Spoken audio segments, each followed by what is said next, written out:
தனியார் கல்வி நிறுவனங்களில் ஆய்வக உதவியாளர்களாக பணியாற்றியவர்களுக்கு அனுபவத்திற்கான 2 மதிப்பெண் வழங்காததால் ஏராளமானோர் பாதிக்கப்பட்டுள்ளனர். இதுகுறித்த கூடுதல் தகவல்களை தருகிறார் செய்தியாளர் சங்கரன். அரசு பள்ளிகளில் 4384 ஆய்வக உதவியாளர்களை பணி நியமனம் செய்வதற்கான 3 நாள் சான்றிதழ் சரிபார்ப்பு பணிகள் நேற்று முன்தினம் மாவட்ட தலைநகரங்களில் துவங்கியது. இந்த பணிகள் இன்று மாலை வரை தொடர்ந்து நடைபெறுகின்றன.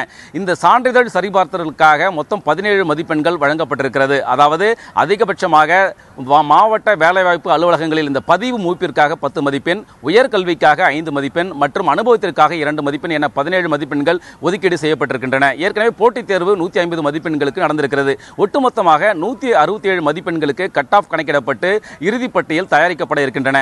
தற்போது இந்த 3 நாட்களாக நடந்து வரக்கூடிய சான்றிதழ் சரிபார்ப்பு பணியில் இந்த அனுபவத்திற்கான 2 மதிப்பெண்களை பெறுவதில் பெரும்பாலான விண்ணப்பதாரர்கள் கடுமையாக ஒரு பாதிப்புக்கு ஆளாகி இருக்கிறார்கள். அதாவது அரசு மற்றும் அரசு நிதி உதவி பெறக்கூடிய கல்வி நிறுவனங்களில் ஏற்கனவே ஆய்வக உதவியாளர்களாக பணியாற்றியவர்களுக்கு அந்த சான்றிதழில் சம்பந்தப்பட்ட உயர் அதிகாரிகள் கையொப்பமிட்டு தருகிறார்கள். அவர்களுக்கு 2 மதிப்பெண் முழுமையாக வழங்கப்படுகிறது. ஆனால் தனியார் பொறியியல் கல்லூரிகள் மற்றும் தனியார் பாலிடெக்னிக் கல்வி நிறுவனங்களில் பணியாற்றிய அந்த ஆய்வக உதவியாளர்களுக்கு 2 மதிப்பெண் வழங்குவதில் சிக்கல் ஏற்பட்டிருக்கிறது.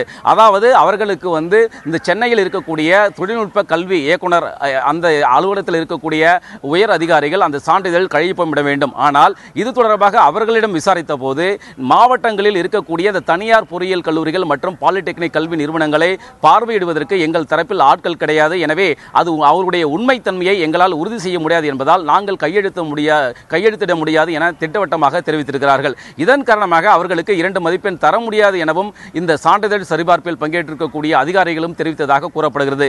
இதனால் 1 மதிப்பெண் மற்றும் 2 மதிப்பெண் காரணமாக பணியை இழக்கக்கூடிய வேலைவாய்ப்பை இழக்கக்கூடிய நிலையில் இருப்பவர்கள் மிகப்பெரிய ஒரு பாதிப்பிற்கு ஆளாகி இருக்கிறார்கள். இந்த விவகாரம் குறித்து தமிழக அரசு விரைந்து நடவடிக்கை எடுத்து தனியார் கல்வி நிறுவனங்களில் பணியாற்றியவர்களுக்கு அந்த 2 மதிப்பெண் அனுபவத்திற்காக வழங்குவது குறித்து உரிய நடவடிக்கை எடுக்க வேண்டும் என்பது அவர்களுடைய கோரிக்கையாக இருக்கிறது.